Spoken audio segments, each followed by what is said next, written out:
Nowadays, education, job, money is what we favor the most in our life. However, every single day, we live with things or stuff that stick with us for the entire life, but we never realize it.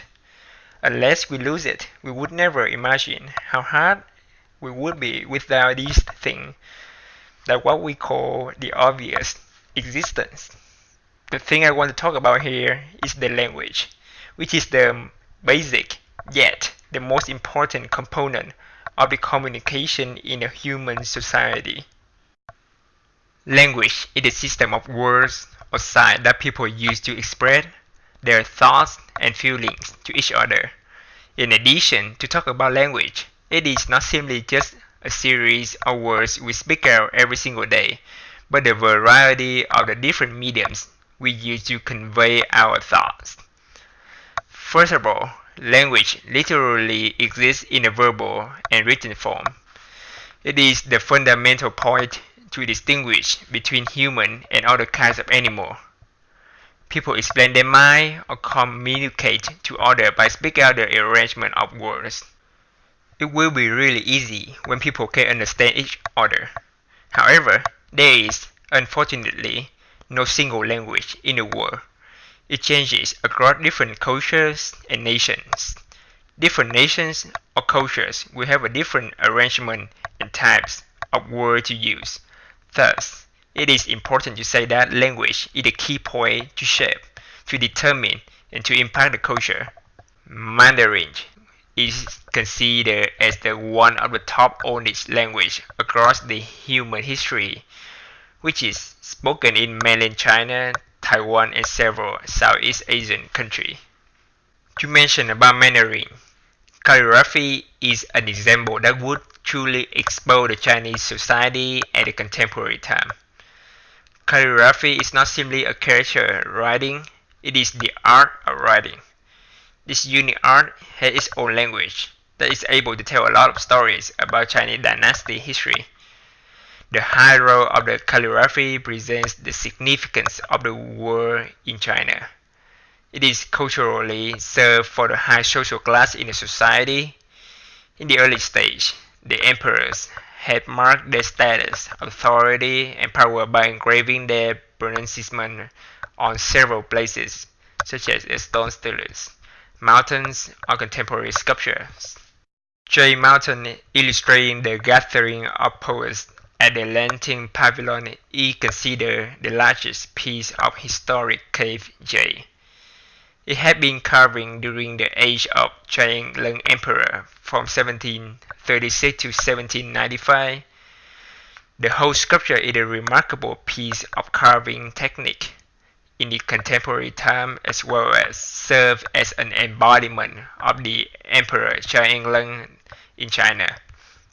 The embodiment is directly created by calligraphy poem engraved in front of the Jade Mountain. Emperor Chang Lung loved poem. He loved nature, landscape as well, so it led to the creation of this sculpture. However, beside a literal poem display, the other side of the embodiment of the Chinese sculpture is visually reflected through the nature landscape engraved within this small sculpture. The key point here is the scale and proportion between giant mountain versus tiny people. It would tell so much about a Chinese culture attitude toward the relationship between nature and mankind. No matter how big the human community is, people are still such a small thing when standing in the front of the modern nature. Why it is necessary to mention about the other embodiment aspect of this sculpture? The reason is an important point that leads to the other form of language, which is figurative language. Speaking or writing is not the only way to present the language. Pictures, paintings, or other types of art are the powerful tool to convey the story. Different from the verbal or written language, the figurative language uses the visual images, power to present the artist's mind and speak out their story they want to convey to the viewers. They could go from non-representational abstract and to realistic. One of the masters of the abstract painting would be definitely Picasso. He is one of the pioneers in his field that try to convey a message to the viewers in the abstract way. The painting, Three Musicians, would truly represent his unique style, Cubism. It is created in 1921. This style mostly used neutral color and monochrome brown.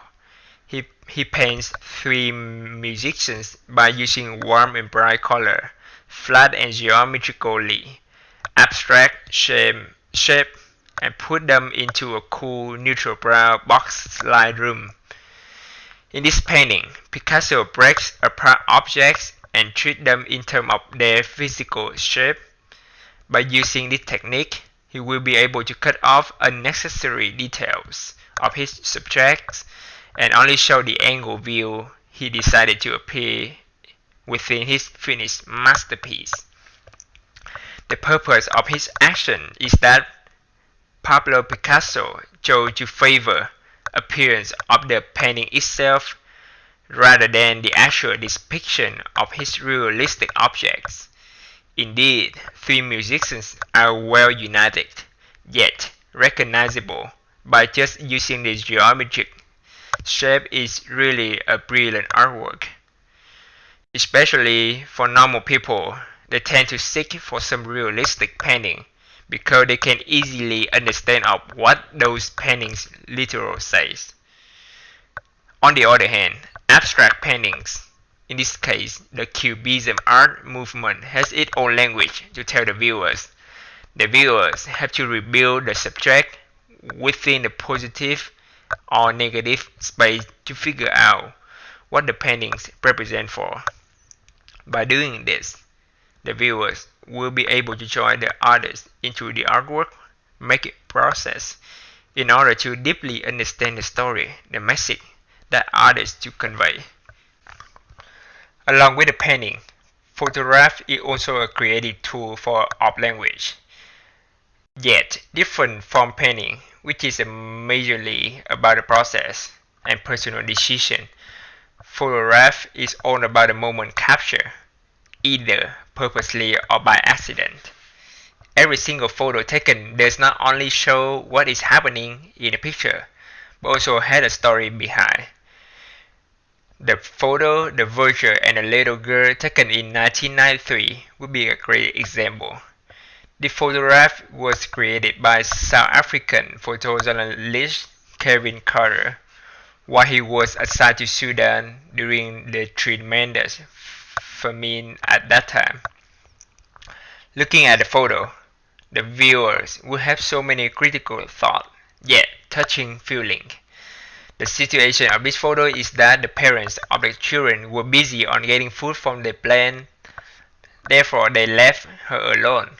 Suddenly, a vulture landed behind the girl and waited her to be dead, to seek for its meal. The photo brings really touching emotion to the viewers by truly presenting tremendous famine in Sudan, as well as a message about the boundary between life and death is so small. In 1993, Kevin Carter achieved the Pulitzer Prize for his photo. At the same time, he committed suicide due to the depression. His life might end, but the impact of his photo still continues and awake the aware of our treasured life.